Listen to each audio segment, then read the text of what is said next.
할머니, 빨리 도망치세요. 며느리와 함께 은행에 온 복순이 창구 앞에서 손이 덜덜 떨리고 있었습니다. 은행 직원이 통장 속에 몰래 끼워 넣은 작은 쪽지 한 장을 손에 쥔 채로요. 8글자였습니다. 그 8글자가 복순의 심장을 멈출 것처럼 두드렸습니다. 도대체 은행 직원은 왜 그런 쪽지를 건넨 걸까요? 쪽지 내용에 숨어 있는 진실을 뭘까요? 사연 시작하기 전에 구독과 좋아요 부탁드립니다. 응원해주시는 모든 분들 항상 좋은 일만 가득할 거예요. 경기도의 한 소도시 한복판에는 수십 년의 세월을 버텨온 전통시장이 자리 잡고 있었습니다. 빛바랜 천막 아래로 생선 냄새와 된장찌개 향이 뒤섞이고 좁은 골목 사이로 아주머니들의 흥정 소리가 왁자지껄 울려 퍼지는 곳이었죠. 아스팔트 바닥에는 물기가 늘 촉촉하게 배어 있었고 낡은 형광등이 하루 종일 윙윙거리며 가게마다 노란 빛을 뿌렸습니다. 그 시장 한쪽 귀퉁이 좁다랗고 낮은 가게 하나가 있었습니다. 간판에는 삐뚤빼뚤한 글씨로 복순이네 반찬이라고 쓰여 있었는데 페인트가 군데군데 벗겨져 있어 꽤 오래된 가게라는 걸 한눈에 알 수 있었죠. 가게 앞에는 매일 아침감 만든 반찬들이 플라스틱 통에 가득 담겨줄지어 늘어섰습니다. 멸치볶음, 시금치나물, 고구마조림, 도토리 묵무침. 이름만 들어도 군침이 도는 것들이었습니다. 최복수는 그 가게의 주인이었습니다. 올해 나이로 74. 작고 단단한 체구에 짧게 파마한 흰 머리카락, 손등에는 50년 넘게 일하며 생긴 굵고 투박한 힘줄이 선명하게 드러나 있었습니다. 눈가에는 깊은 주름이 새겨져 있었지만 눈빛은 또렷하고 반짝거렸습니다.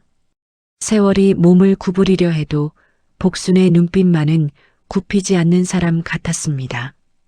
그녀가 이 시장에서 반찬 가게를 시작한 건 30대 초반, 막 세상 물정을 알아가던 시절이었습니다. 30년이 넘는 시간이 흘렀습니다. 그 사이 시장은 몇 번이고 바뀌었습니다. 가게들이 생겼다 없어졌고 단골 손님들이 나이를 먹어 하나둘 세상을 떠났습니다. 하지만 복순이네 반찬 가게는 한 자리를 지켰습니다. 복순이 그 자리를 지켰기 때문이었습니다. 복순의 하루는 새벽 4시에 시작되었습니다. 밖은 아직 캄캄하고 공기는 차가웠습니다. 그 시각 복순은 이미 부엌에서 냄비와 프라이팬을 다루고 있었습니다. 국물이 보글보글 끓어오르는 소리, 마늘 볶는 냄새, 참기름 향이 좁은 주방을 가득 채웠죠. 복순은 한 번도 알람을 맞춘 적이 없었습니다. 몸이 먼저 일어났으니까요.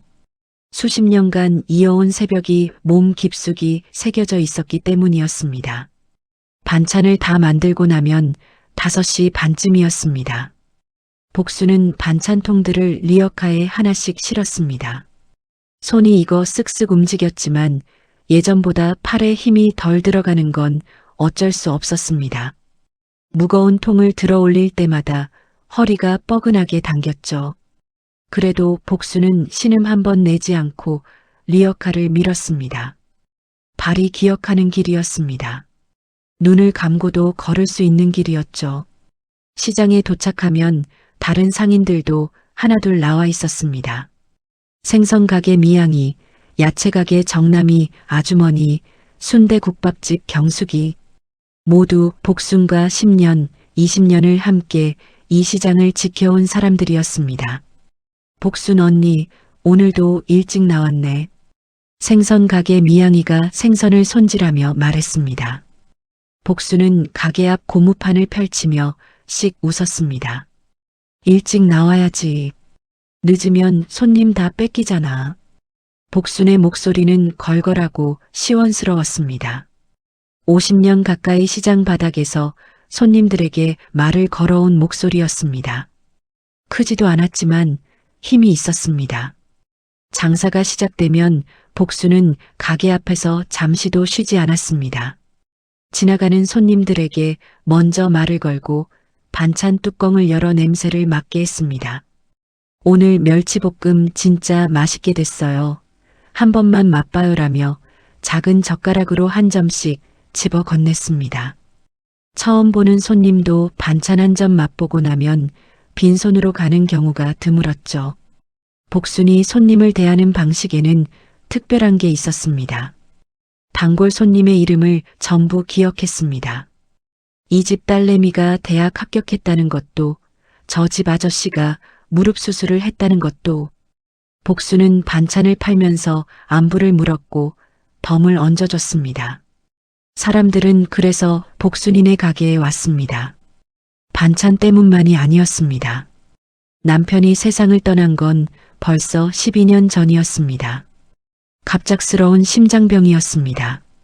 복순보다 3살 위였던 남편은 그날도 아침을 든든하게 먹고 나서 밭에 나가 일을 하다가 갑자기 쓰러졌습니다.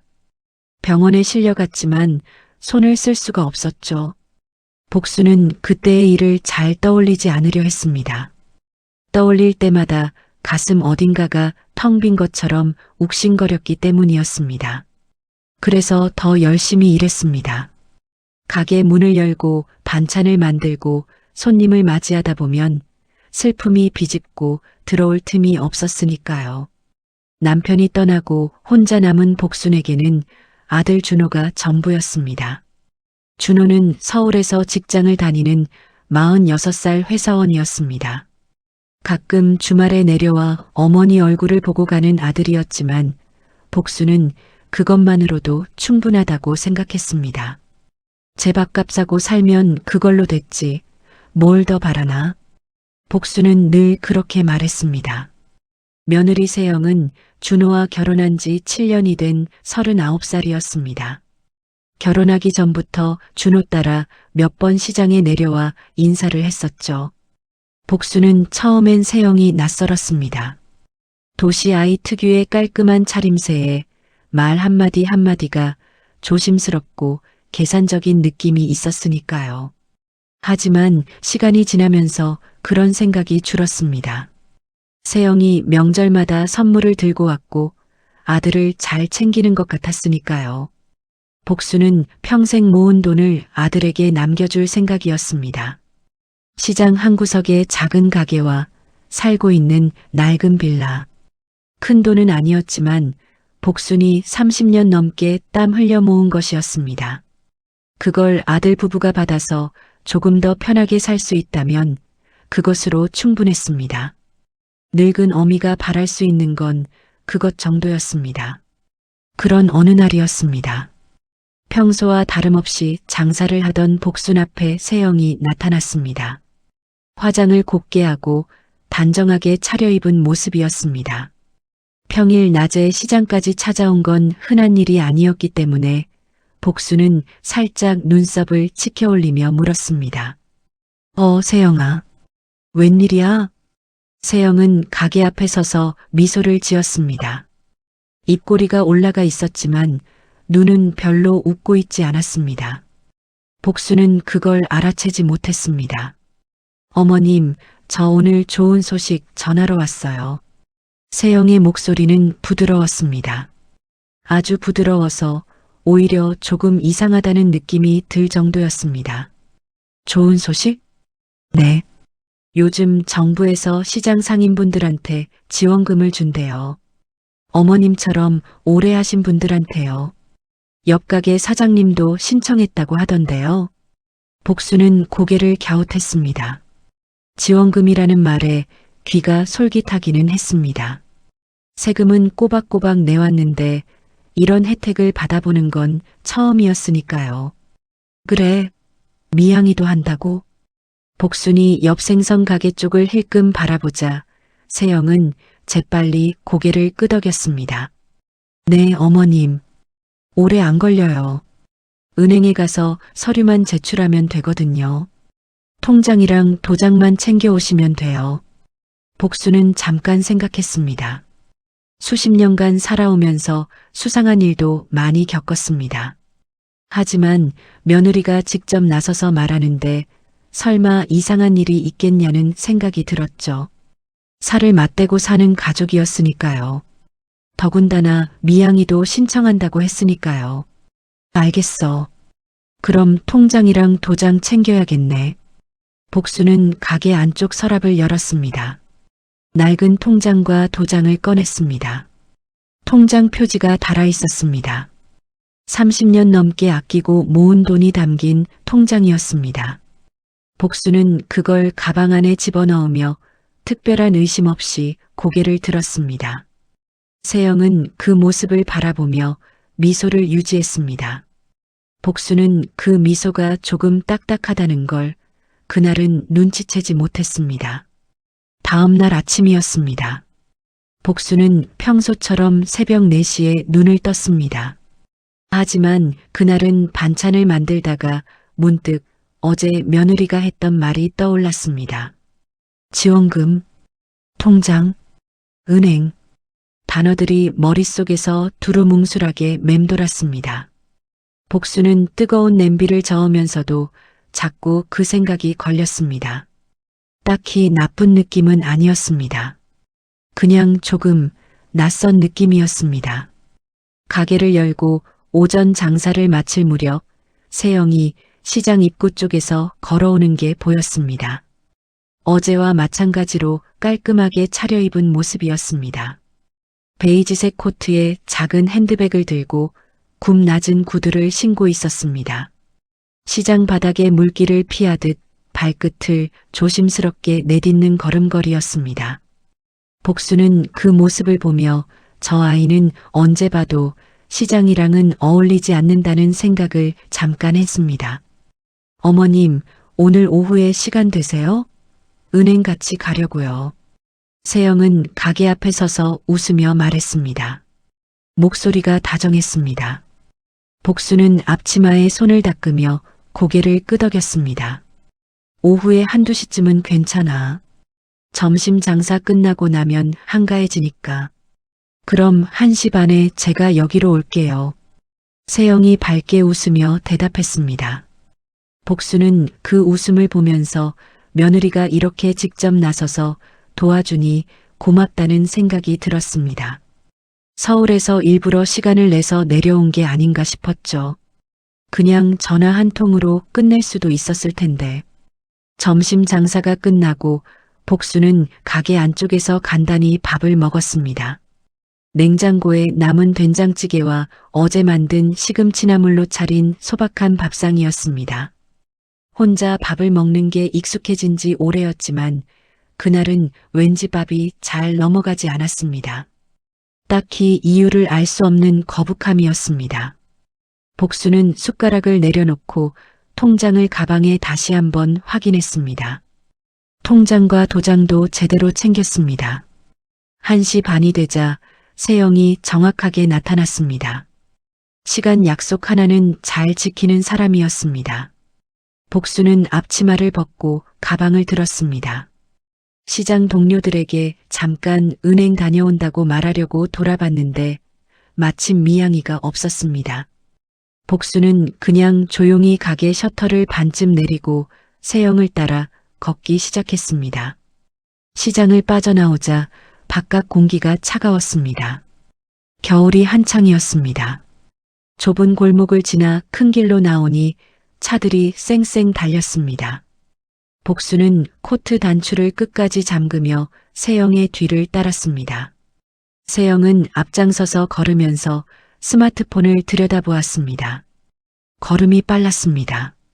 복수는 짧은 다리로 종종 걸음을 쳐야 겨우 따라잡을 수 있었습니다. 세영아, 은행이 멀어?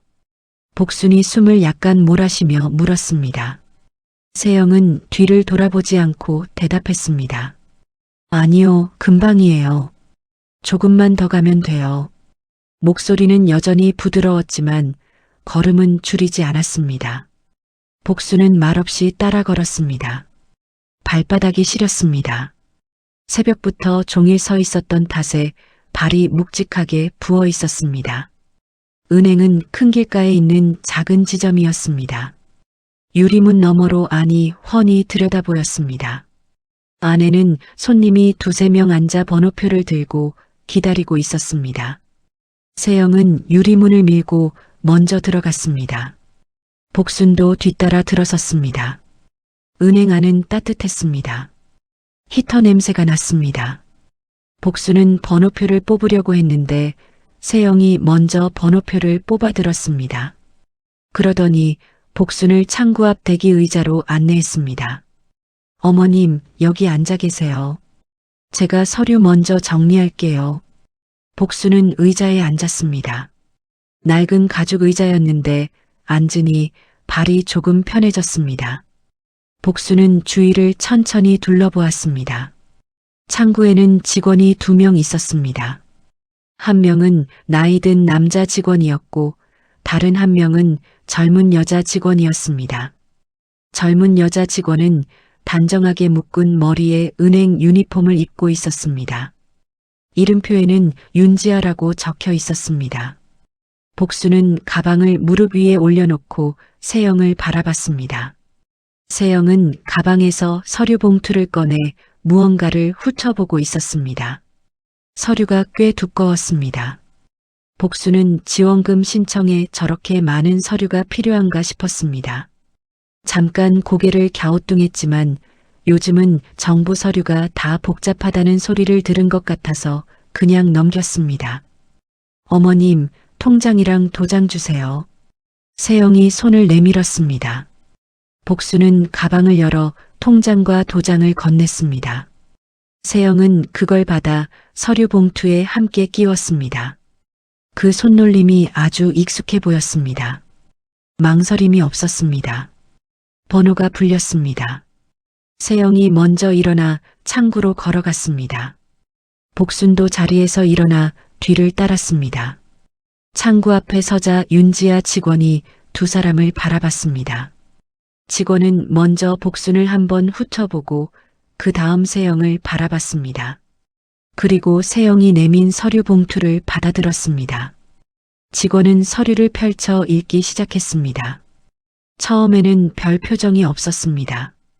그런데 서류를 읽어 내려가던 직원의 손가락이 어느 순간 멈췄습니다. 아주 짧은 순간이었습니다. 눈이 한 줄에 고정되었다가 다시 처음부터 훑는 것 같았습니다. 복수는 그 순간을 똑바로 보지는 못했습니다. 그냥 직원이 꼼꼼하게 확인하는구나 싶었죠. 하지만 직원의 얼굴이 달라지고 있었습니다. 아주 조금씩, 아주 천천히. 입술이 살짝 굳었고 눈썹 사이가 미세하게 좁아졌습니다. 그 변화는 워낙 미묘해서 세영은 눈치채지 못하는 것 같았습니다. 그런데 복수는 평생 시장에서 사람들 표정을 읽어온 사람이었습니다. 무언가 이상하다는 신호가 뱃속 어딘가에서 스물스물 올라오기 시작했습니다. 직원이 잠시 자리를 비웠습니다. 서류를 들고 뒤쪽으로 걸어갔습니다. 세영은 그 틈에 스마트폰을 꺼내 화면을 들여다봤습니다. 복수는 창구 너머를 바라봤습니다. 직원이 뒤쪽 책상 앞에서 다른 직원과 무언가를 낮은 목소리로 이야기하는 게 보였습니다. 2사람 다 서류를 함께 들여다보고 있었습니다. 복순의 심장이 조금 빠르게 뛰기 시작했습니다. 딱히 이유를 설명할 수 없었습니다. 그냥 분위기가 이상했습니다. 은행이 이렇게 조용하게 긴장되는 곳이었나 싶었습니다. 직원이 다시 창구로 돌아왔습니다. 손에는 통장이 들려 있었습니다.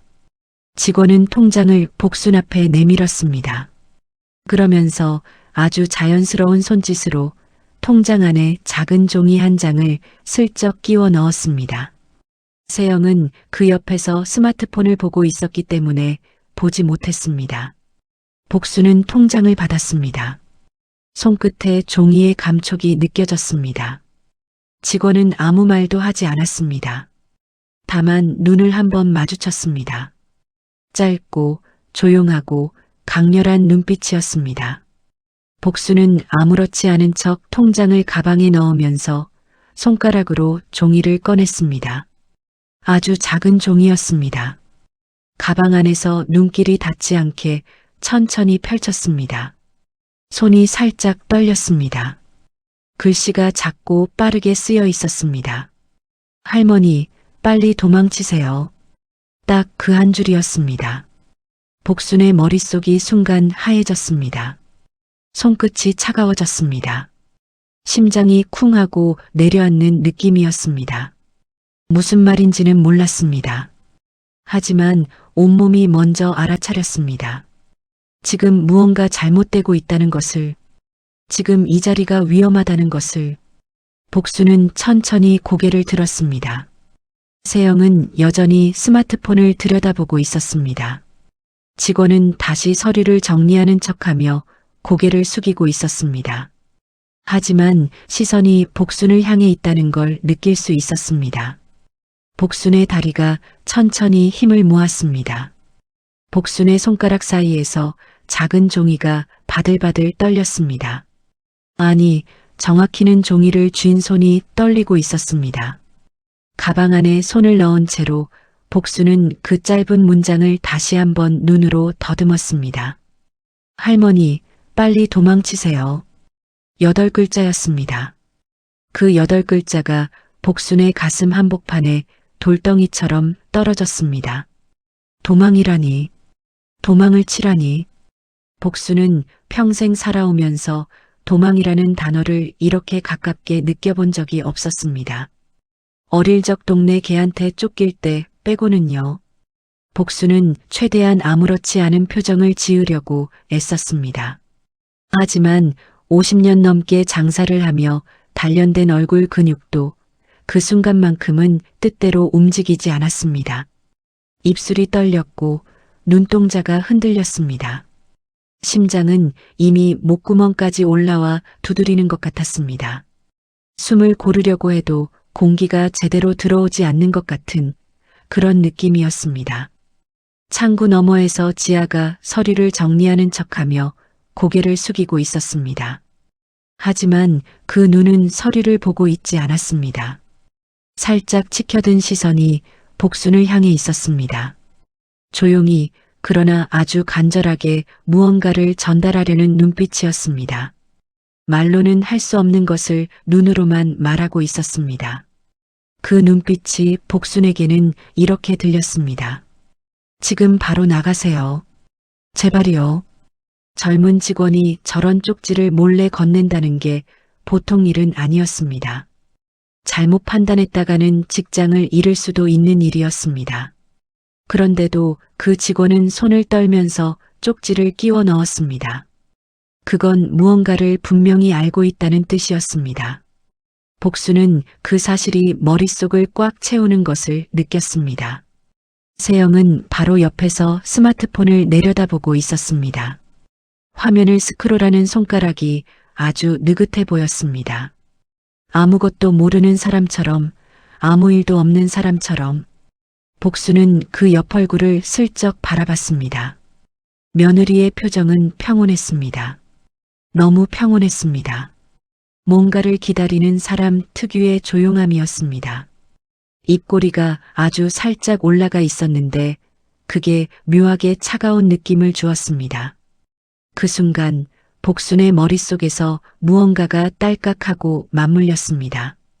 어제 세영이 처음 지원금 이야기를 꺼냈을 때의 그 목소리, 너무 부드러웠던 그 목소리, 서류 봉투에 통장과 도장을 넣을 때의 그 망설임 없는 손놀림, 은행에 오는 내내 뒤도 돌아보지 않고 빠르게 걷던 발걸음, 번호표를 복순보다 먼저 뽑아둔 것, 서류 봉투 안에 가득 들어있던 두꺼운 서류들, 그리고 지금 결과를 기다리듯 조용히 서 있는 이 모습, 하나하나는 그냥 지나칠 수 있는 것들이었습니다.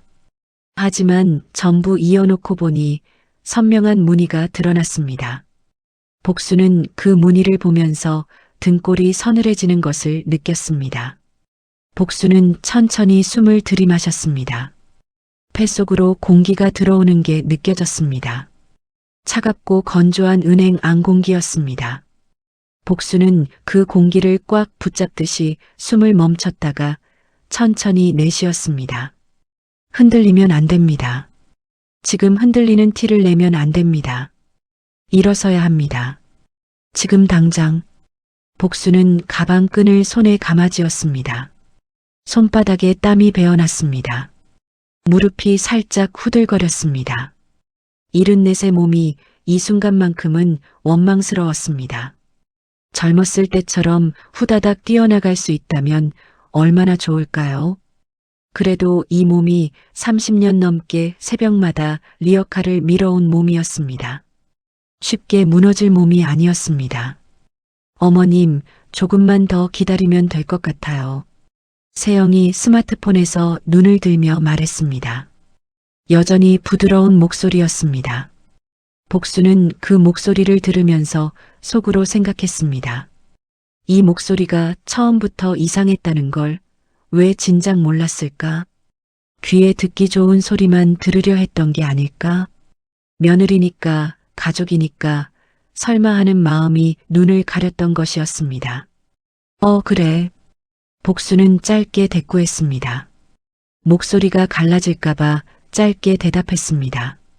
세영은 별 의심 없이 다시 스마트폰으로 시선을 내렸습니다. 복수는 자리에서 천천히 일어났습니다. 아주 자연스럽게 허리를 펴면서 아이고, 허리야 소리를 작게 냈습니다. 평소에도 자주 하는 행동이었습니다. 50년 가까이 반복해온 몸짓이라 전혀 어색하지 않았습니다. 세영은 그 모습을 흘깃봤다가 다시 스마트폰으로 고개를 돌렸습니다. 복수는 한 발짝, 그리고 또 한 발짝을 뗐습니다. 화장실 가는 것처럼 아주 천천히, 아무렇지 않게 창구에서 멀어지면서 출입문 쪽으로 방향을 잡았습니다. 유리문이 점점 가까워졌습니다. 10걸음, 9걸음, 8걸음. 그때 뒤에서 세영의 목소리가 들렸습니다. 어머님? 복수는 대답하지 않았습니다. 대신 걸음이 빨라졌습니다. 6걸음, 5걸음. 어머님, 어디 가세요? 세영의 목소리가 조금 높아졌습니다. 더 이상 부드럽지 않았습니다. 그 안에 날이 서 있었습니다. 복수는 그 목소리를 등으로 받으며 유리문을 세게 밀었습니다. 차가운 바깥 공기가 얼굴을 때렸습니다. 복수는 그 냉기를 느끼는 순간 다리가 알아서 움직이기 시작했습니다. 걷는 게 아니었습니다. 뛰는 것이었습니다. 74의 몸으로, 짧은 다리로, 하루 종일 일한 발로 복수는 있는 힘껏 뛰었습니다. 가방이 옆구리에서 퉁퉁 튀었습니다. 코트 단추가 하나 열렸습니다. 숨이 금방 차올랐습니다. 허리가 당기고 무릎이 시렸지만 복수는 멈추지 않았습니다. 뒤를 돌아보지도 않았습니다. 뒤를 보는 순간 다리가 멈출 것 같았습니다. 멈추면 안 된다는 것만 알고 있었습니다. 골목 하나를 꺾어 들어가고 또 하나를 꺾었습니다. 시장 방향과는 조금 다른 골목이었지만 일단 멀리 달아나는 것이 먼저였습니다. 좁은 골목 안으로 몸을 밀어넣고 나서야 복수는 발을 멈췄습니다. 벽에 등을 기대고 손으로 무릎을 짚었습니다. 숨이 턱 밑까지 차 있었습니다. 하얀 입김이 뿜어져 나왔습니다. 복수는 그 자리에서 한동안 숨만 몰아쉬었습니다. 다리가 후들거렸습니다. 심장이 요란하게 뛰었습니다. 추운데도 등에 땀이 배어나는 게 느껴졌습니다. 귀에는 아직도 세영의 목소리가 맴돌았습니다. 어머님, 어디 가세요? 그 말투가 이상하게 귀에 걸렸습니다. 다정한 며느리의 목소리가 아니었습니다. 무언가를 놓쳤다는 걸 깨달은 사람의 목소리였습니다. 조금씩 숨이 가라앉으면서 생각이 밀려들기 시작했습니다. 방금 무슨 일이 있었던 걸까요? 은행 직원이 왜 그런 쪽지를 건넨 걸까요? 며느리 세영은 대체 무슨 생각으로 거기 서 있었던 걸까요? 지원금 신청이라는 말은 진짜였을까요? 서류 봉투 안에 들어있던 그 두꺼운 서류들은 도대체 무엇이었을까요? 복수는 가방 안을 더듬었습니다. 통장은 없었습니다. 아까 세영에게 건네준 그대로였습니다. 도장도 없었습니다. 손이 가방 안을 몇 번이나 뒤졌지만 나오는 건 지갑과 손수건뿐이었습니다. 30년 넘게 아끼고 모은 돈이 담긴 통장이 지금 세영의 손에 있었습니다. 도장도 마찬가지였습니다.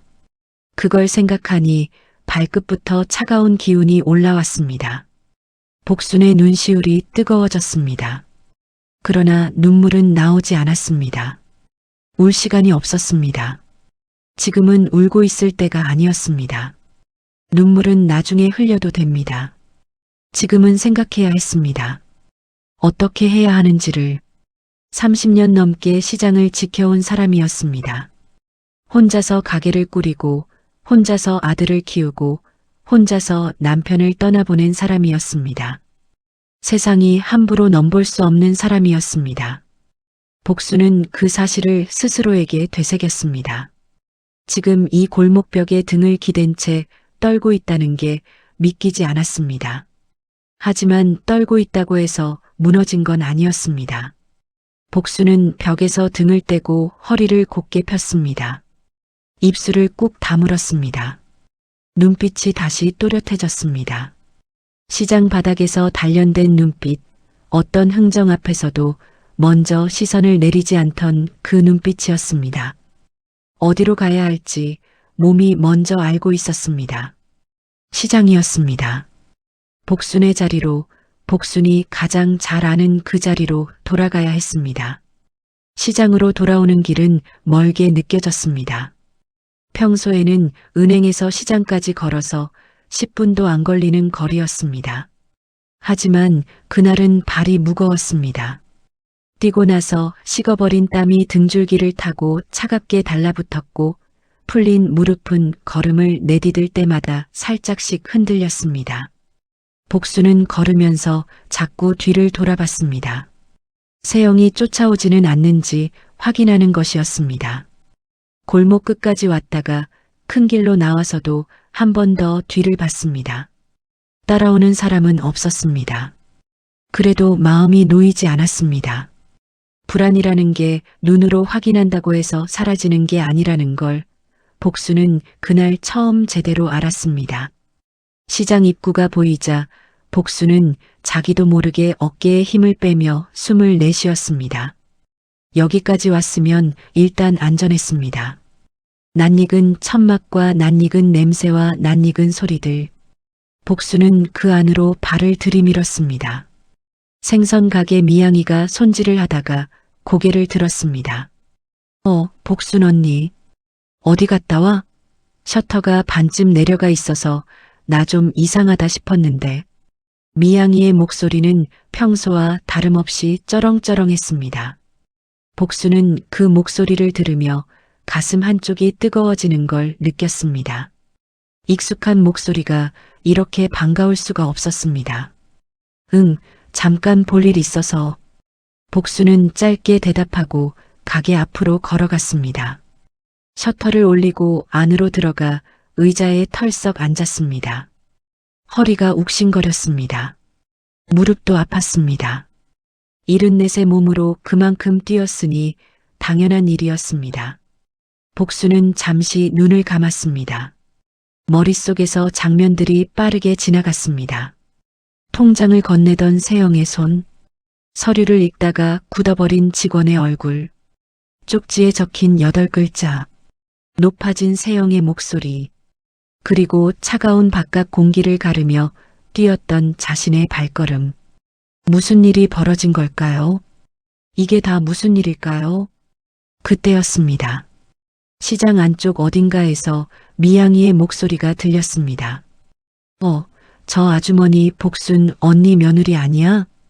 복수는 눈을 번쩍 떴습니다. 자리에서 일어나 가게 밖을 내다봤습니다. 시장 입구 쪽에 세영이 서 있었습니다. 복순을 쫓아온 것이었습니다. 세영은 한 손에 스마트폰을 쥔 채로 시장 안을 두리번거리고 있었습니다. 표정이 굳어 있었습니다.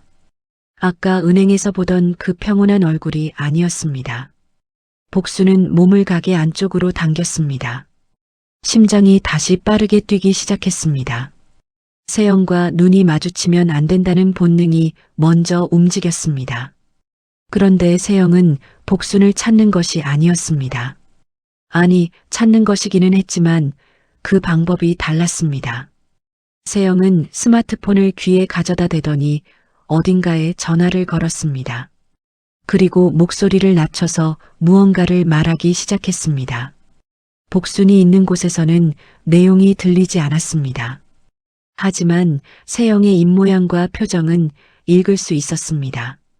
다급하고 차갑고 무언가를 보고하는 사람의 얼굴이었습니다. 얼마 지나지 않아 시장 입구 쪽에서 경찰들이 나타났습니다. 2명이었는데 세영이 그쪽으로 걸어가더니 무언가를 말했습니다. 경찰 중 한 명이 고개를 끄덕이며 수첩을 꺼냈습니다. 복수는 그 장면을 가게 안에서 숨을 죽이고 바라봤습니다. 등이 또 싸늘해졌습니다. 저게 무슨 상황인지 이해하는 데는 그리 오래 걸리지 않았습니다. 세영이 경찰을 부른 것이었습니다. 그리고 경찰에게 무언가를 신고한 것이었습니다. 조금 뒤 미양이가 가게 안으로 쏙 들어오더니 목소리를 낮춰 말했습니다. 언니, 저기 언니 며느리가 경찰한테 신고했대. 언니가 보이스피싱에 속아서 돈 찾으러 갔다고. 복수는 그 말을 듣는 순간 귀를 의심했습니다. 뭐라고? 보이스피싱이래. 언니가 누군가한테 속아서 돈을 빼내려고 한다고. 그래서 며느리가 막으려고 따라갔는데 언니가 도망쳤다고. 미양이는 당황한 얼굴로 말했습니다. 이야기를 전하면서도 믿기 어렵다는 표정이었습니다. 복순도 믿기 어려웠습니다. 너무 황당해서 말이 나오지 않았습니다. 보이스피싱에 속은 사람이 복순이라고요. 도망친 사람이 복순이라고요. 돈을 빼내려 한 사람이 복순이라고요. 복순의 머릿속에서 상황이 거꾸로 뒤집히는 느낌이 들었습니다. 분명히 무언가 잘못되고 있다고 느껴서 뛰쳐나온 것이 복순이었습니다.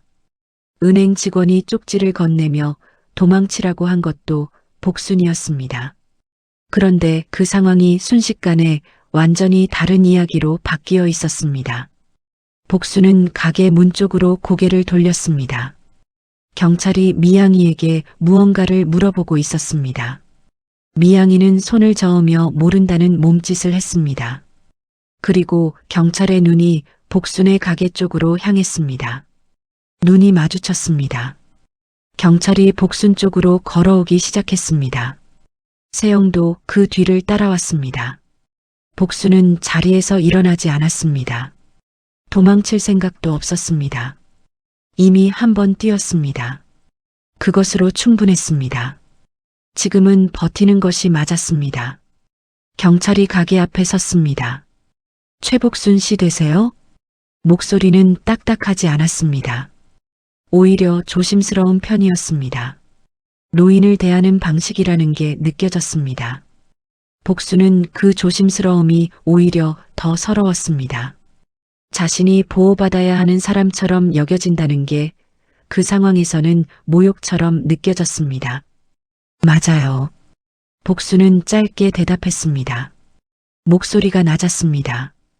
경찰은 세영을 한번 돌아봤다가 다시 복순을 바라봤습니다. 세영은 경찰 뒤에서 걱정스러운 표정을 짓고 있었습니다. 입술을 살짝 깨물고 눈썹을 모으고 딱 보기 좋을 만큼 불안해 보이는 얼굴이었습니다. 그 표정이 너무 자연스러워서 복수는 소름이 돋았습니다. 저 표정도 꾸민 것일까요? 처음부터 저 모든 게 다 꾸민 것이었을까요?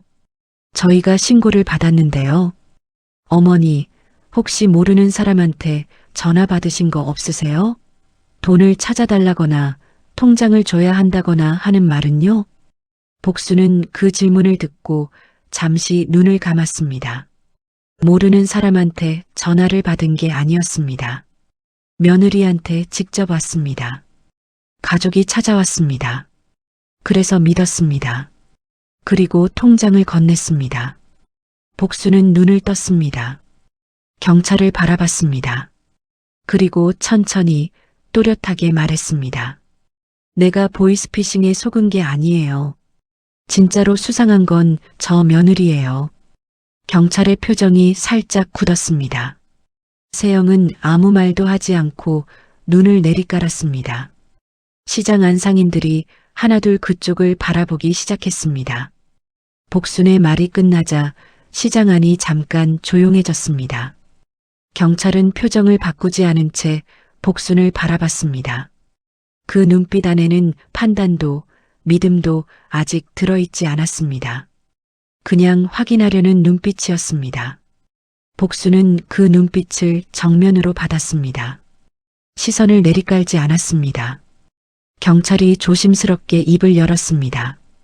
어머니, 일단 저희랑 같이 자리 좀 옮겨서 이야기하실 수 있을까요? 여기서 이야기하기가 좀 그러니까요. 복순은 고개를 끄덕였습니다. 거부할 이유가 없었습니다. 오히려 제대로 설명할 기회가 생기는 것이었으니까요. 시장 한쪽 구석에 작은 공터가 있었습니다. 평소에는 상인들이 쉬거나 짐을 잠깐 내려놓는 공간이었습니다. 경찰이 그쪽으로 안내했습니다. 복순과 경찰이 공터 쪽으로 걷기 시작하자 주변 상인들의 시선이 따라왔습니다. 복순은 그 시선들을 등으로 느꼈습니다. 뜨겁고 무거운 시선들이었습니다. 공터에 도착하자 세영도 따라왔습니다.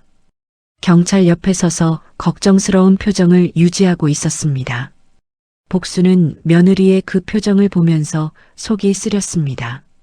저 표정이 진짜인지 가짜인지 이제는 알 수 없었습니다. 아니, 이미 알고 있었습니다. 인정하기 싫었을 뿐이었죠. 복순은 경찰에게 처음부터 차근차근 이야기했습니다. 어제 세영이 시장에 찾아온 것, 지원금 이야기를 꺼낸 것, 오늘 은행에 함께 간 것, 통장과 도장을 건넨 것, 그리고 은행 직원이 쪽지를 몰래 끼워 넣었다는 것까지. 이야기를 마치고 복순은 가방을 뒤졌습니다. 그 쪽지를 찾으려고요. 뛰면서 잃어버리지 않았을까 걱정이 됐지만 쪽지는 가방 안쪽 작은 칸에 접힌 채로 들어 있었습니다. 복순은 그걸 꺼내 경찰에게 건넸습니다. 경찰은 쪽지를 들여다봤습니다. 잠시 말이 없었습니다. 그리고 옆에 있는 동료 경찰과 눈빛을 주고받았습니다. 그 눈빛이 무슨 의미인지 복순은 읽을 수 없었습니다. 그때 세영이 부드럽게 끼어들었습니다. 저도 그 쪽지 봤는데요. 어머님이 은행에서 이상한 행동을 하시니까 직원이 당황해서 그런 거 아닐까요? 어머님이 갑자기 큰 돈을 찾으려 하셨거든요. 복순은 고개를 확 돌렸습니다. 내가 언제 큰 돈을 찾으려 했어? 지원금 신청하러 간다며 내가 데려간 거잖아.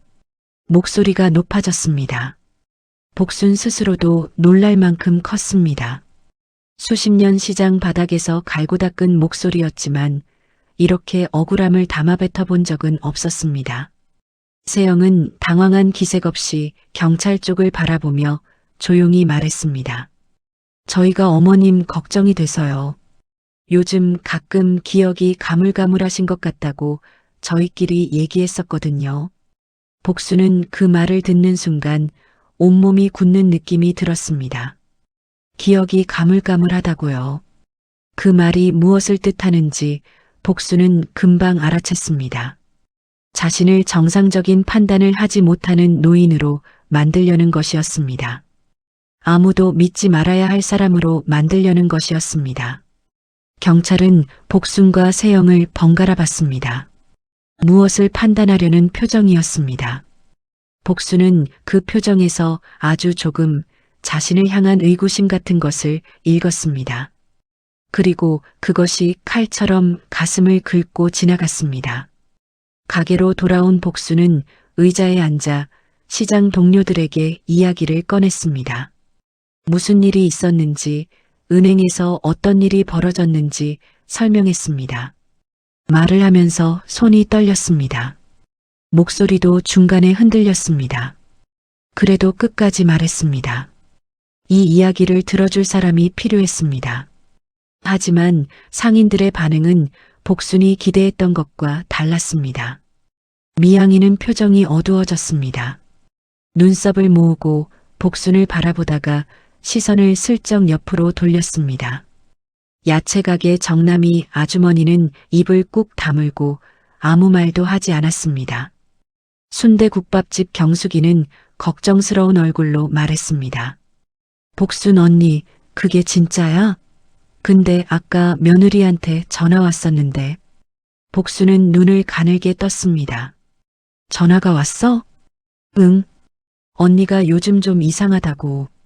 갑자기 큰 돈을 찾으러 간다고 해서 자기가 따라갔는데 언니가 도망쳐버렸다고. 많이 걱정된다고 했어. 복수는 그 말을 듣고 잠시 말을 잃었습니다. 세영이 이미 시장에 전화를 돌려놓은 것이었습니다. 복순이 시장으로 돌아오기 전에, 경찰이 오기 전에 이미 손을 써둔 것이었습니다. 복순이 뛰쳐나오는 것까지 예상하고 미리 손을 써둔 것인지도 몰랐습니다. 그 생각이 드는 순간 등이 서늘해졌습니다. 미양이가 조심스럽게 입을 열었습니다. 복순 언니, 나쁜 뜻으로 하는 말 아닌데. 요즘 언니가 좀 피곤해 보이기는 했거든. 많이 지치면 판단이 흐려질 수도 있잖아. 며느리가 나쁜 사람은 아닐 수도 있지 않아? 복순은 미양이를 바라봤습니다. 20년 넘게 옆에서 장사한 친구였습니다. 그 친구의 눈에서 복순이 읽은 건 의심이었습니다. 아주 작고 조심스러운 의심이었지만 분명히 그것이었습니다. 복순은 아무 말도 하지 않았습니다. 말을 해봤자 더 이상한 사람이 될 것 같았습니다. 목이 막혔습니다. 억울하다는 말조차 나오지 않았습니다. 가게 안으로 들어와 혼자 앉았습니다. 시장 소리가 멀리서 웅웅거리는 것처럼 들렸습니다. 복순은 두 손을 무릎 위에 올려놓고 앞을 바라봤습니다. 20년을 같이 일한 친구도 믿지 않았습니다. 경찰은 아직 판단을 내리지 않았습니다. 그리고 며느리는 이미 모든 사람에게 복순이 이상한 사람이라는 이야기를 심어 놓았습니다. 복순은 손등을 내려다봤습니다. 굵은 힘줄이 돋은 그 손이었습니다. 30년 넘게 반찬을 만들고 리어카를 밀고 장사를 해온 손이었습니다. 이 손으로 살아온 사람을 아무도 믿지 않았습니다. 눈물이 날 것 같았습니다. 하지만 복순은 눈을 깜빡이지 않았습니다. 눈물을 흘리면 정말로 모든 걸 잃을 것 같은 기분이었습니다. 지금 남은 건 자기 자신을 믿는 마음 하나뿐이었습니다. 복순은 그 마음을 꽉 쥐었습니다. 손이 떨리지 않을 때까지. 시장 안이 조금씩 소란스러워지기 시작했습니다. 상인들이 하나둘 가게 앞으로 나와 복순의 가게 쪽을 바라봤습니다. 경찰이 시장 안에 있다는 것만으로도 충분히 이상한 일이었는데 복순이 그 한복판에 있다는 것이 더 이상하게 여겨지는 눈치였습니다. 수군거리는 소리가 여기저기서 들렸습니다. 복순은 그 소리들을 들으면서 자리에서 꼼짝도 하지 않았습니다. 경찰은 복순에게 다시 한번 조심스럽게 말했습니다. 어머니, 일단 집으로 돌아가시는 게 어떨까요? 저희가 이야기를 좀 더 들어봐야 할 것 같아서요. 집으로 돌아가라는 말이었습니다. 복순은 그 말이 무엇을 뜻하는지 알았습니다. 지금 당장 복순의 말을 믿기 어렵다는 뜻이었습니다. 일단 상황을 정리하고 싶다는 뜻이었습니다. 복순이 그 자리에 있으면 상황이 복잡해진다는 뜻이었죠. 억울했습니다. 가슴이 꽉 막히는 것 같았습니다. 하지만 복순은 목소리를 높이지 않았습니다. 때를 쓰면 더 이상하게 보일 것 같았습니다. 정신이 흐려진 노인처럼 보일 것 같았습니다. 알겠어요. 복순은 짧게 대답하고 자리에서 일어났습니다. 그때였습니다. 시장 입구 쪽에서 낯익은 얼굴이 들어오는 게 보였습니다. 아들 준호였습니다. 넥타이를 느슨하게 풀어헤친 채로 얼굴이 상기된 채로 빠르게 걸어오고 있었습니다. 세영에게 연락을 받은 것이 분명했습니다. 복수는 아들의 얼굴을 보는 순간 가슴 한쪽이 울컥했습니다. 아들이 왔구나. 이제 괜찮겠구나. 아들에게 설명하면 아들은 알아줄 것이었습니다. 자기 어머니를 알아줄 것이었습니다. 준호는 세영 곁으로 먼저 갔습니다. 무슨 일이야? 어머니가 왜 그러셔? 세영이 준호에게 낮은 목소리로 무언가를 말했습니다. 복순이 있는 곳까지는 내용이 잘 들리지 않았습니다. 하지만 준호의 표정이 점점 굳어지는 것은 보였습니다. 눈썹이 모이고 입술이 일자로 당겨졌습니다. 세영의 이야기를 들으면서 고개를 천천히 끄덕이고 있었습니다. 복순의 가슴 속에서 울컥했던 것이 조금씩 가라앉기 시작했습니다. 준호가 복순 쪽으로 걸어왔습니다. 복순은 아들을 바라봤습니다. 준호의 눈은 걱정으로 가득 차 있었습니다. 하지만 그 걱정이 복순을 향한 것인지 상황을 향한 것인지 복순은 구분할 수 없었습니다. 어머니, 갑자기 왜 이러세요? 목소리가 낮고 조심스러웠습니다. 나무라는 것도 아니었고 위로하는 것도 아니었습니다. 그 중간 어딘가였습니다. 복수는 그 중간 어딘가가 가장 무서웠습니다. 준호야, 들어봐. 내가 설명할게. 오늘 은행에서 무슨 일이 있었는지. 복수는 아들의 팔을 잡았습니다. 손에 힘이 들어갔습니다. 아들이 들어줘야 했습니다. 아들만큼은 믿어줘야 했습니다. 준호는 복순의 손을 살며시 내리며 말했습니다. 어머니, 일단 진정하세요. 세영이한테 얘기 들었어요. 세영이한테 이야기를 들었다는 말이었습니다. 복순의 손에서 힘이 빠졌습니다. 세영이한테 들으면 안 돼. 세영이가 하는 말이 다 맞는 게 아니야. 내 말을 들어봐야지. 어머니, 준호가 한 번 더 불렀습니다. 그 목소리 안에 복순을 달래려는 마음이 담겨 있었습니다. 아이를 달래듯 불안해하는 노인을 달래듯 하는 목소리였습니다. 복순은 그 목소리를 듣는 순간 발밑이 꺼지는 것 같은 느낌을 받았습니다. 복순은 가방 안에서 쪽지를 꺼냈습니다. 아들 앞에 내밀었습니다. 은행 직원이 이걸 줬어. 할머니, 빨리 도망치세요. 이렇게 써 있잖아. 내가 이걸 받고 나온 거야. 보이스피싱에 속은 게 아니라고. 준호는 쪽지를 받아들었습니다. 한참 들여다봤습니다. 그리고 고개를 들어 세영을 바라봤습니다. 세영은 조용히 고개를 저었습니다. 아주 작은 몸짓이었지만 복수는 그것을 놓치지 않았습니다. 아니라는 신호였습니다. 믿지 말라는 신호였습니다. 준호가 다시 복순을 바라봤습니다. 어머니, 혹시 요즘 많이 피곤하세요? 새벽마다 일하시고 무리하시는 거 아닌가 싶어서요. 복순은 말문이 막혔습니다. 피곤하냐고 묻는 것이었습니다. 지금 이 상황에서요. 아들이 이 쪽지를 보고 꺼낸 말이 그것이었습니다. 피곤한 게 문제가 아니야. 어머니, 제가 세영이를 믿고 싶은 게 아니에요. 그런데 이게 좀 더 확인이 필요한 일인 것 같아서요. 오늘은 일단 집에 가서 쉬시고. 복수는 아들의 눈을 바라봤습니다. 그 눈 속에 있는 것이 무엇인지 보려고 했습니다. 믿음인지 의심인지 아니면 그 무엇도 아닌 것인지. 준호의 눈은 흔들리고 있었습니다. 어머니와 아내 사이 어딘가에서 흔들리고 있었습니다. 복수는 그 흔들림을 보면서 알았습니다. 아들도 자신을 온전히 믿지 못하고 있다는 걸.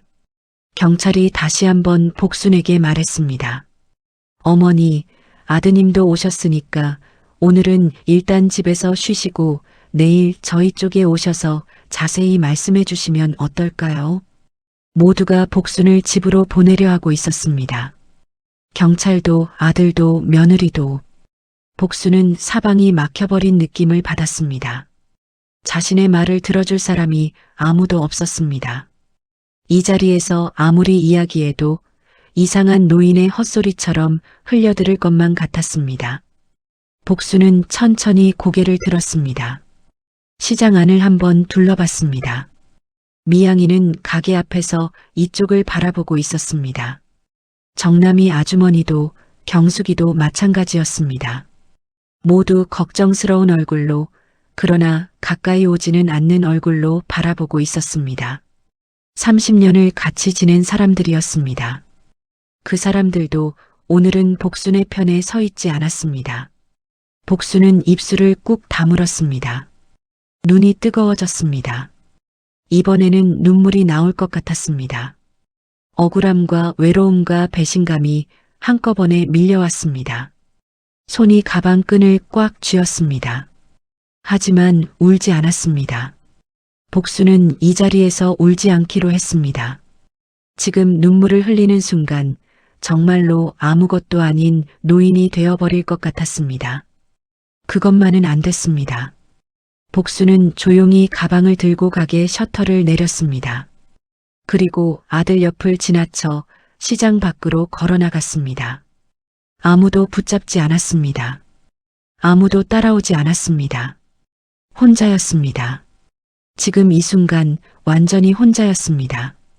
집으로 돌아온 복수는 신발도 제대로 벗지 않고 현관 앞에 서 있었습니다. 불을 켜지 않았습니다. 어두운 집 안에 그냥 서 있었습니다. 겨울 오후의 햇빛이 커튼 틈으로 가느다랗게 들어오고 있었지만 방 안은 여전히 침침했습니다. 복수는 그 어둠 속에서 한참을 움직이지 않았습니다. 신발 위에 서 있는 채로, 가방을 손에 든 채로, 머릿속이 텅 빈 것 같기도 하고 너무 가득 찬 것 같기도 했습니다. 생각이 많은데 아무것도 정리되지 않는 그런 상태였습니다. 아들이 자신의 말을 믿지 않았습니다. 20년 넘게 옆을 지킨 시장 동료들도 흔들렸습니다. 경찰은 판단을 미뤘습니다. 그리고 세영은 이 모든 상황을 아주 침착하게 자기 쪽으로 유리하게 만들어 놓았습니다. 복수는 천천히 신발을 벗었습니다. 거실로 들어가 소파에 앉았습니다. 오래된 소파였습니다. 남편이 살아있을 때 같이 고른 소파였죠. 복수는 그 소파에 등을 기대며 눈을 감았습니다. 얼마나 시간이 지났을까요? 초인종이 울렸습니다. 복수는 눈을 떴습니다. 벌써 바깥이 어두워지기 시작한 것 같았습니다. 몸을 일으켜 현관으로 걸어갔습니다. 인터폰 화면을 들여다봤습니다. 문 앞에 두 사람이 서 있었습니다. 한 명은 낯선 중년 남자였고 다른 한 명은 오늘 은행에서 봤던 그 직원이었습니다. 쪽지를 건네줬던 그 직원이었습니다. 윤지아였습니다. 복순의 심장이 빠르게 뛰었습니다. 손이 인터폰 버튼 위에서 잠깐 멈췄습니다. 그리고 문을 열었습니다. 두 사람이 들어왔습니다. 중년 남자는 안으로 들어오면서 먼저 신분증을 꺼내 보였습니다. 어머니, 안녕하세요. 저는 형사 박태성이라고 합니다. 오늘 어머니한테 연락드리려고 했는데 마침 지아 씨가 어머니 주소를 알고 있어서요. 목소리가 낮고 안정적이었습니다. 복수는 그 목소리를 들으면서 뭔가 다르다는 걸 느꼈습니다. 오늘 시장에서 만난 경찰관은 다른 분위기였습니다. 더 무겁고 더 진지한 느낌이었습니다. 지아는 복순과 눈이 마주치자 조심스럽게 고개를 숙였습니다. 어머니, 제가 오늘 많이 놀라게 했을 것 같아서요. 죄송해요. 복수는 지아를 바라봤습니다. 은행에서 봤을 때보다 얼굴이 훨씬 피곤해 보였습니다. 눈 아래가 붉었습니다. 오늘 하루 쉽지 않은 시간을 보낸 것이 느껴졌습니다. 세 사람은 거실에 앉았습니다. 태성이 먼저 입을 열었습니다. 어머니, 오늘 며느리분이 은행에 제출한 서류들 저희가 확인했습니다. 어머니 명의로 된 위임장이었어요. 어머니 도장이 찍혀 있었고요. 복수는 그 말을 듣고 입술이 굳었습니다. 위임장이라는 말이 머릿속에서 선명하게 자리를 잡았습니다. 그러니까 통장과 도장을 가져간 것만이 아니었습니다. 이미 서류까지 만들어 온 것이었습니다. 그 서류가 뭘 위임하는 건데요? 어머니 계좌에 있는 돈을 며느리분 명의 계좌로 이체할 수 있도록 하는 서류였습니다. 한 번에 큰 돈을 옮기려고 했던 거예요. 복수는 잠시 말이 없었습니다. 숨이 천천히 나왔습니다. 뭔가 알고 있었지만 이렇게 구체적으로 확인하니 또 다른 느낌이었습니다. 가슴이 쓰라렸습니다. 지아가 조심스럽게 말을 이었습니다. 제가 서류를 보자마자 이상한 걸 알아챘어요. 위임장 형식이 정상적인 게 아니었거든요. 거기다 어머니 반응을 보니까 상황을 잘 모르시는 것 같아서요. 그래서 쪽지를 드린 거예요. 사실 그것도 엄청 무서웠는데 지아의 목소리가 살짝 떨렸습니다. 복수는 그 떨림을 들으면서 가슴이 묵직해졌습니다. 이 젊은 직원이 자기 일도 아닌데 직장을 걸면서까지 쪽지를 끼워 넣었다는 것이었습니다. 그 용기가 오늘 이 자리를 만든 것이었습니다. 고마워요. 복순이 말했습니다. 단 2글자였지만 그 안에 담긴 것은 2글자보다 훨씬 많았습니다. 태성이 다시 입을 열었습니다. 어머니, 사실 며느리분이 이번 한 번만 이런 일을 한 게 아닌 것 같습니다. 저희가 확인해 보니까 비슷한 방식으로 노인분들 재산을 노린 사례가 여러 건 있었어요. 며느리분이 그 조직과 연결되어 있는 것으로 보고 있습니다. 복수는 가만히 앉아 있었습니다. 눈이 가늘어졌습니다. 여러 건이라는 말이 귀에 걸렸습니다. 복순만이 아니었다는 뜻이었습니다. 다른 노인들도 이런 일을 당했다는 뜻이었습니다. 정부 지원금이라는 말에 가족이라는 믿음에 속아서 통장과 도장을 건넨 사람들이 또 있다는 뜻이었습니다. 복수는 손을 꽉 쥐었습니다. 그 손이 부들부들 떨렸습니다. 분노 때문이었습니다. 슬픔도 있었지만 분노가 더 컸습니다. 믿었기 때문에 더 분한 것이었습니다. 그럼 세영이가 처음부터 그런 생각으로 우리 집에 들어온 건가요? 태성이 잠시 말을 고르는 듯 했습니다. 저희가 지금 확인 중입니다. 아직 단정 짓기는 어렵지만 조직과 연결된 시점이 결혼 이전인지 이후인지 확인하고 있어요. 복수는 그 말을 들으면서 눈을 감았습니다. 결혼 이전이든 이후든 결국 세영이 그 조직과 손을 잡고 복순을 노렸다는 것은 달라지지 않았습니다. 7년이었습니다. 7년 동안 한 집 가족이었습니다. 명절마다 선물을 들고 왔고 아들 밥을 챙겼습니다. 그 시간이 전부 계산된 것이었다면 복수는 그게 가장 무서웠습니다. 태성이 조심스럽게 말했습니다. 어머니, 저희가 도움을 요청드리고 싶은 게 있어요. 아직 며느리분이 오늘 일을 완전히 포기하지 않은 것 같거든요. 조만간 다시 어머니한테 접근할 가능성이 높습니다. 복수는 눈을 떴습니다. 태성을 바라봤습니다. 그러니까 내가 다시 한번 그쪽에 맞춰줘야 한다는 거예요? 네. 어머니가 아무것도 모르는 척 협조해 주시는 척 해주시면 저희가 증거를 확보할 수 있습니다. 복수는 잠시 생각했습니다. 두렵지 않다면 거짓말이었습니다. 오늘 하루만으로도 충분히 힘들었습니다. 또 그 상황 속으로 들어가야 한다는 게 쉬운 일이 아니었습니다. 하지만 복수는 천천히 고개를 들었습니다. 그리고 또렷한 목소리로 말했습니다. 알겠어요. 해볼게요. 지아가 눈을 크게 떴습니다. 태성도 잠깐 복순을 바라봤습니다. 복순은 두 사람의 시선을 받으면서 흔들리지 않았습니다. 30년 넘게 시장을 지켜온 사람이었습니다. 무서운 건 맞지만 물러서는 건 더 싫었습니다.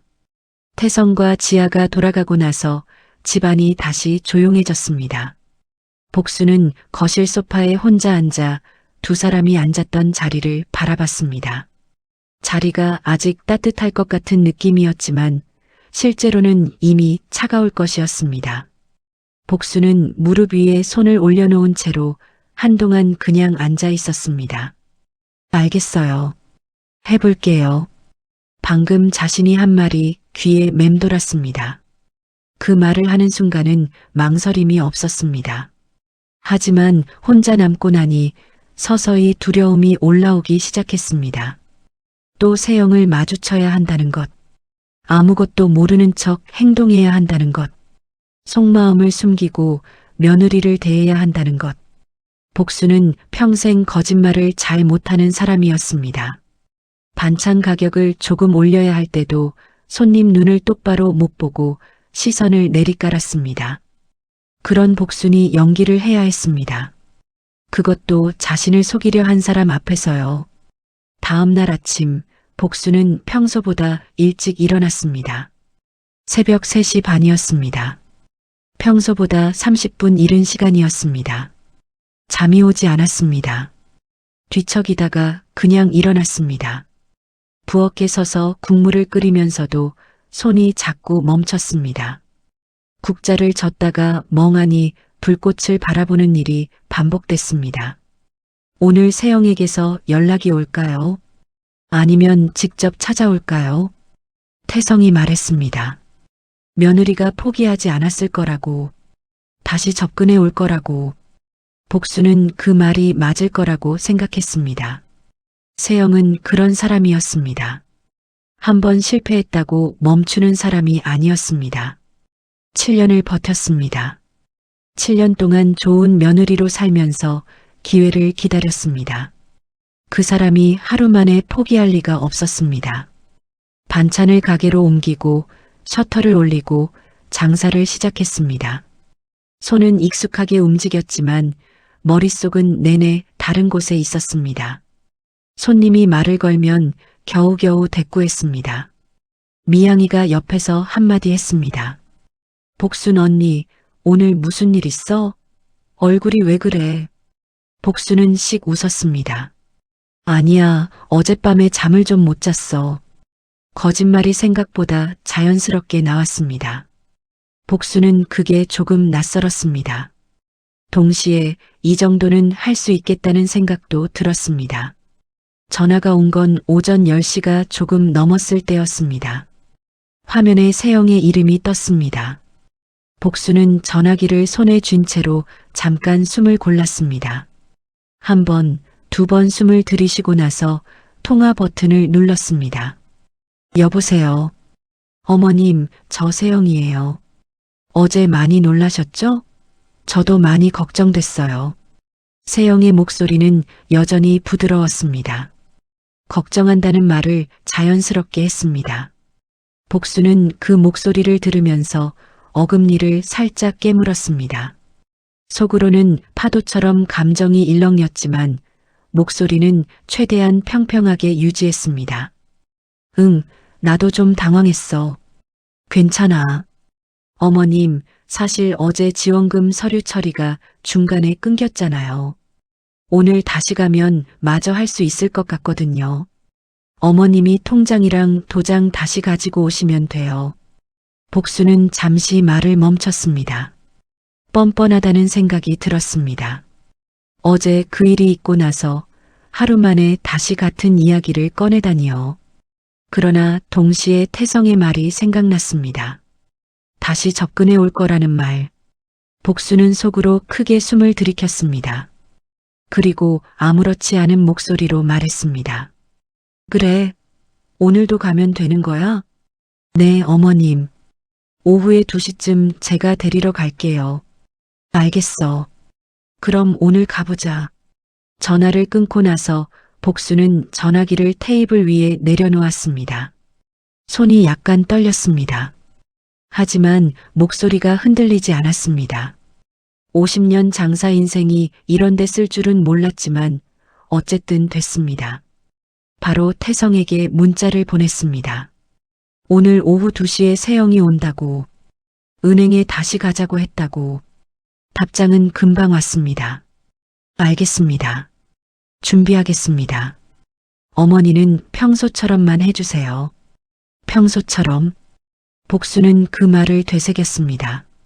평소처럼 웃고, 평소처럼 따라가고, 평소처럼 아무것도 모르는 척. 점심을 먹는 둥 마는 둥 하고 1시 반쯤에 가게 셔터를 내렸습니다. 통장은 없었습니다. 어제 세영이 가져간 채였습니다. 도장도 없었습니다. 하지만 태성이 말했습니다. 그것은 문제 없다고. 오늘은 세영이 직접 들고 올 것이라고. 2시가 되자 세영이 나타났습니다. 어제와 같은 베이지색 코트였습니다. 같은 핸드백이었습니다. 미소도 같았습니다. 복수는 그 미소를 받으면서 속이 쓰렸습니다. 이 미소가 얼마나 많은 연습으로 만들어진 것인지 알 수 없었습니다. 어머님 오셨어요? 오늘은 금방 끝낼 수 있을 거예요. 그래, 빨리 끝내고 와야지. 복수는 짧게 대꾸하며 세영 옆을 나란히 걸었습니다. 어제처럼 세영이 앞서고 복순이 뒤따르는 게 아니었습니다. 오늘은 나란히 걸었습니다. 복순이 그렇게 했습니다. 앞서게 두고 싶지 않았습니다. 은행으로 가는 길이 오늘은 달랐습니다. 어제는 그냥 걷는 길이었습니다. 오늘은 모든 것이 무대처럼 느껴졌습니다. 지나가는 사람들, 달리는 차들, 가게 유리창에 비치는 복순과 세영의 모습까지. 복순은 앞을 보면서 걸었습니다. 발걸음이 흔들리지 않도록, 표정이 굳지 않도록 그것만 생각하며 걸었습니다. 은행 유리문이 가까워졌습니다. 복순의 심장이 빠르게 뛰었습니다. 무섭지 않다고 하면 거짓말이었습니다. 하지만 무릎은 굽혀지지 않았습니다. 발이 멈추지 않았습니다. 30년 넘게 새벽을 버텨온 발이었습니다. 오늘도 버틸 수 있었습니다. 은행 유리문이 열리자 안에서 따뜻한 공기가 밀려나왔습니다. 복수는 그 공기를 얼굴로 받으며 안으로 들어섰습니다. 어제와 같은 은행이었습니다. 같은 형광등, 같은 대기의자, 같은 창구. 하지만 복순의 눈에 들어오는 것들이 어제와는 달랐습니다. 어제는 그냥 은행이었습니다. 오늘은 모든 것이 작전의 무대였습니다. 세영은 자연스럽게 번호표를 뽑았습니다. 그러더니 가방에서 서류 봉투를 꺼냈습니다. 어제 것과 같아 보이는 봉투였습니다. 복수는 그 봉투를 바라보며 속으로 생각했습니다. 저 안에 뭐가 들어있을까요? 또 어떤 서류가 들어있을까요? 복수는 대기 의자에 앉았습니다. 다리가 살짝 떨렸지만 티를 내지 않았습니다. 손을 무릎 위에 가지런히 올려놓고 앞을 바라봤습니다. 평소에 손님을 기다리는 것처럼 아무렇지 않은 표정으로 세영은 그 옆에 앉아서 스마트폰을 들여다봤습니다. 어제와 똑같은 모습이었습니다.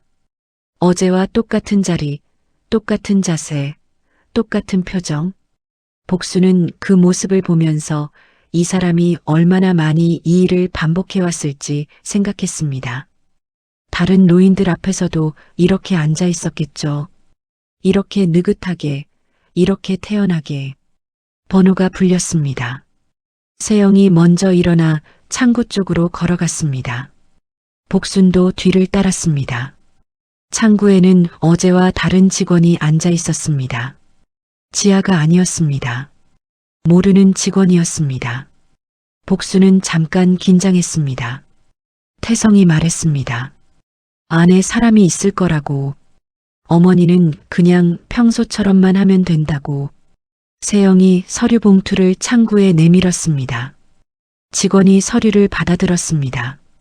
그리고 자연스럽게 뒤쪽으로 걸어갔습니다. 뭔가를 확인하러 가는 것처럼 보였습니다. 세영은 복순 옆에서 스마트폰 화면을 들여다봤습니다. 아주 여유로운 모습이었습니다. 복순은 그 옆에 서서 창구 너머를 바라보는 척했습니다. 심장이 빠르게 뛰고 있었습니다. 귀가 울릴 것처럼 두근거렸습니다. 하지만 얼굴은 아무렇지 않았습니다. 그때였습니다. 은행 입구 유리문이 한꺼번에 열렸습니다. 들어온 건 2명이 아니었습니다. 4명이었습니다. 태성이 앞장섰고 제복 입은 경찰 3명이 뒤를 따랐습니다. 태성은 복순과 눈이 마주치는 순간 짧게 고개를 끄덕였습니다. 수고하셨습니다. 라는 뜻이었습니다. 세영은 유리문 소리에 고개를 들었습니다. 그리고 태성과 눈이 마주쳤습니다.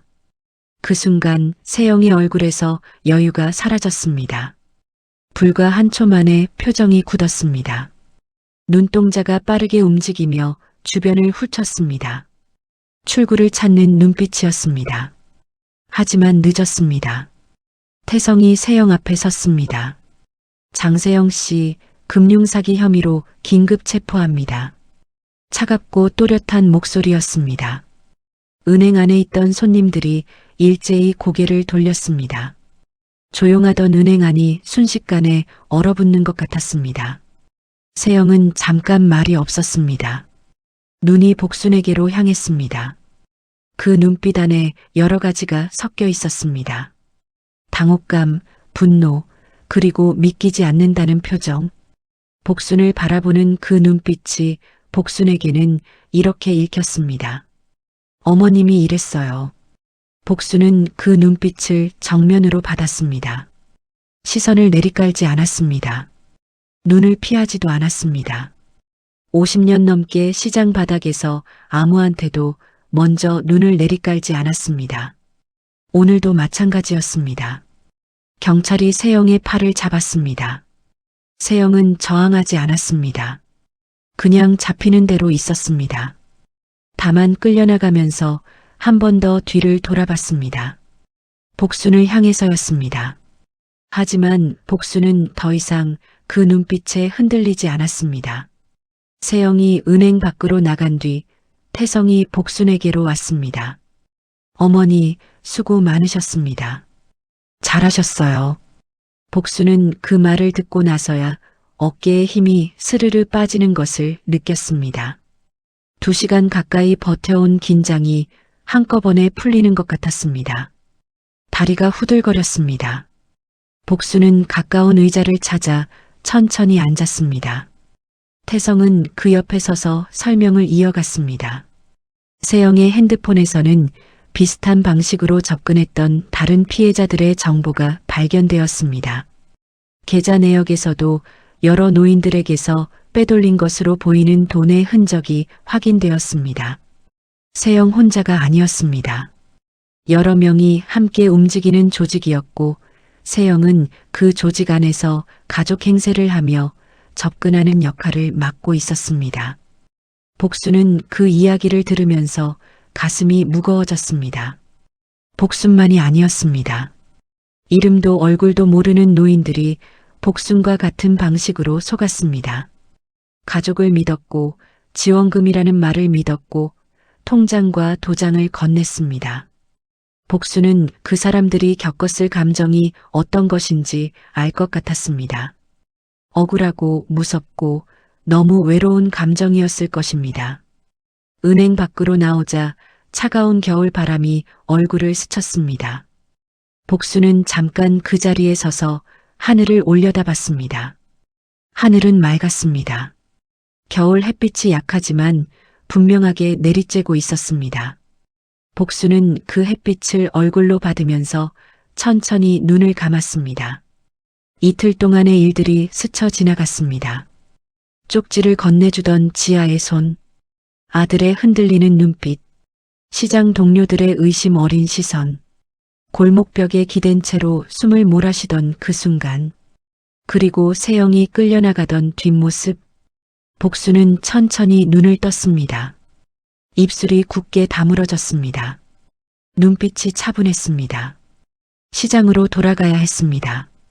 가게 셔터를 올리고 반찬통 뚜껑을 열어야 했습니다. 손님들이 기다리고 있었습니다. 복순의 자리가 기다리고 있었습니다. 복순은 발걸음을 시장 쪽으로 돌렸습니다. 사건이 마무리되는 데는 며칠이 걸렸습니다. 경찰 조사가 이어졌고 복수는 진술서를 썼습니다. 태성이 곁에서 도왔습니다. 복순이 알아듣기 쉽게 설명해줬고 힘든 부분은 천천히 기다려줬습니다. 지아도 참고인으로 불려갔습니다. 은행에서 이상한 낌새를 눈치챈 경위와 쪽지를 건넨 이유를 설명했다고 했습니다. 세영과 연결된 조직원들도 차례로 붙잡혔습니다. 세영은 그 조직에서 가족 행세를 맡은 역할이었습니다. 노인에게 접근해서 신뢰를 쌓고 재산을 빼돌리는 일이었습니다. 복순만이 아니었습니다. 피해자가 여러 명이었습니다. 그 사실을 확인했을 때 복수는 말이 나오지 않았습니다. 자신이 당하지 않았더라면, 지아가 쪽지를 건네지 않았더라면 그 목록에 복순도 포함되어 있었을 것이었습니다. 조사가 끝나고 며칠 뒤 준호가 복순의 집으로 찾아왔습니다. 저녁 7시쯤이었습니다. 복순은 부엌에서 혼자 밥을 먹고 있었는데 초인종 소리가 났습니다. 인터폰 화면에서 아들 얼굴을 확인하고 문을 열었습니다. 준호는 들어오면서 아무 말도 하지 않았습니다. 신발을 벗고 거실로 들어와서 복순 앞에 무릎을 꿇었습니다. 복순은 그 모습을 보고 밥숟가락을 내려놓았습니다. 46살짜리 아들이 어머니 앞에 무릎을 꿇고 있었습니다. 등이 굽어 있었습니다. 어깨가 떨렸습니다. 준호는 고개를 들지 못한 채로 낮은 목소리로 말했습니다. 어머니, 죄송합니다. 그 말이 끝나자 어깨가 더 심하게 떨렸습니다. 복수는 그것을 바라봤습니다. 아들이 울고 있었습니다. 소리 없이 울고 있었습니다. 복수는 잠시 그냥 앉아 있었습니다. 가슴 안에서 여러 가지가 뒤섞였습니다. 서러움도 있었습니다. 그때 아들이 세영 편을 들었을 때 얼마나 외로웠는지, 아무도 믿지 않아서 그 골목벽에 혼자 등을 기대고 있어야 했을 때 얼마나 무서웠는지, 그 감정들이 다시 올라왔습니다. 그런데 그것보다 더 큰 것이 있었습니다. 저 무릎을 꿇은 아들이 세상에서 복순이 가장 아끼는 사람이라는 것이었습니다. 남편이 떠나고 혼자 남았을 때, 새벽마다 부엌에 서 있을 때 복순이 버틴 이유가 저 아들이었습니다. 복순은 자리에서 일어났습니다. 준호 앞으로 걸어가 아들의 어깨에 손을 얹었습니다. 일어나. 목소리가 떨렸습니다. 복순이 원한 것보다 훨씬 부드러운 목소리가 나왔습니다. 준호가 고개를 들었습니다. 눈이 빨갰습니다. 코끝도 빨갰습니다. 46살이어도 어머니 앞에서는 그냥 아들이었습니다. 어머니, 죄송해요. 제가 잘못 판단했어요. 믿었어야 했는데. 복수는 아들의 어깨를 한번 꽉 쥐었다가 놓았습니다. 됐어. 내가 몰랐던 거라는 건 나도 안다. 그 말이 전부였습니다. 복수는 더 길게 이야기하지 않았습니다. 아들에게 그날의 억울함을 다 꺼내놓고 싶지 않았습니다. 그 감정들은 이미 골목벽에 기댔을 때, 혼자 집으로 걸어올 때 다 흘려보냈습니다. 더 붙들고 있어봤자 무거울 뿐이었습니다. 두 사람은 나란히 밥상 앞에 앉았습니다. 복순이 된장찌개를 데워 아들 앞에 놓았습니다. 준호는 말없이 밥을 먹었습니다. 복순도 말없이 먹었습니다. 그래도 어색하지 않았습니다. 두 사람이 오랫동안 쌓아온 시간이 그 침묵을 채워줬습니다. 다음 날 아침, 복수는 다시 새벽 4시에 일어났습니다. 부엌에 서서 멸치볶음을 했습니다. 고구마를 졸였습니다. 참기름 향이 좁은 주방을 가득 채웠습니다. 리어카에 반찬통을 하나씩 실었습니다. 무거운 통을 들어 올릴 때 허리가 뻐근하게 당겼습니다. 늘 그랬습니다. 늘 뻐근했고 늘 그래도 들었습니다. 시장으로 향하는 길이 유난히 선명하게 느껴졌습니다.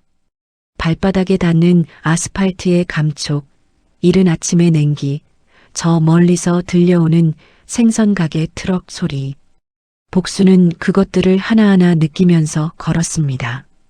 평소에는 그냥 지나쳤을 것들이었습니다. 그런데 오늘은 달랐습니다. 이 길이, 이 냄새가, 이 소리가 복순의 것이라는 게 새삼스럽게 느껴졌습니다. 시장에 도착하자 미양이가 먼저 나와 있었습니다. 생선 상자를 내리다가 복순을 보고 손을 들었습니다. 복순 언니 왔어? 목소리에 반가움이 담겨 있었습니다. 복순은 리어카를 세우고 미양이를 바라봤습니다. 응, 왔어. 미양이가 상자를 내려놓고 복순 쪽으로 걸어왔습니다. 얼굴이 조금 미안한 빛이었습니다. 언니, 그날 나 좀 이상했지. 며느리 말만 듣고. 미안해. 복순은 고개를 저었습니다. 괜찮아. 그럴 수 있어. 사실이었습니다. 미양이도 경숙이도 정남이 아주머니도 나쁜 사람이 아니었습니다. 세영이 워낙 먼저 손을 써놓았고 상황이 그렇게 보일 수밖에 없었습니다. 사람들을 탓할 수 없었습니다. 가게 앞에 반찬통들을 늘어놓았습니다. 멸치볶음, 시금치나물, 고구마조림, 도토리 묵무침. 뚜껑을 하나씩 열자 냄새가 퍼졌습니다. 시장 안으로 사람들이 하나둘 들어오기 시작했습니다. 첫 손님이 왔습니다. 단골이었습니다. 한 달에 두세 번은 꼭 들르는 아주머니였습니다. 어머, 복순 씨 요즘 안 보이던데 어디 갔었어요? 복순은 젓가락으로 멸치볶음 한 점을 집어 건네며 말했습니다. 볼 일이 좀 있었어요. 오늘 멸치볶음 맛 한번 봐봐요. 잘 됐어요. 아주머니가 한 점 받아 먹더니 눈을 크게 떴습니다. 어머, 진짜 맛있다. 한 통 주세요. 복순은 반찬통을 담으면서 입꼬리가 올라가는 것을 느꼈습니다. 이것이었습니다. 이 자리가 복순의 자리였습니다. 손님이 맛있다고 하고 복순이 담아주고 덤을 얹어주고 30년 넘게 해온 일이었습니다. 누가 빼앗으려 해도 빼앗길 수 없는 일이었습니다. 복순은 그날 하루 종일 가게를 지켰습니다. 허리가 아팠습니다. 발이 부었습니다. 그래도 자리를 비우지 않았습니다. 해가 기울어 시장 안이 조금씩 어두워질 때까지 복순은 그 자리에 있었습니다. 셔터를 내리기 전에 복순은 가게 앞에 서서 시장 안을 한번 둘러봤습니다. 미양이가 생선 상자를 정리하고 있었습니다. 경숙이가 국밥 가게에 불을 끄고 있었습니다. 정남이 아주머니가 야채 수레를 밀고 있었습니다. 낯익은 사람들, 낯익은 풍경이었습니다. 복순은 셔터를 끝까지 내렸습니다. 자물쇠를 잠갔습니다. 그리고 리어카를 밀며 집으로 향했습니다. 평생 성실하게 살아도 위험은 찾아올 수 있었습니다. 믿었던 사람이 등을 돌릴 수 있었습니다. 아무도 내 말을 믿지 않는 순간이 올 수 있었습니다. 그래도 포기하지 않으면, 버티면 진실은 결국 밝혀졌습니다. 복수는 그걸 이제 알았습니다. 몸으로 알았습니다.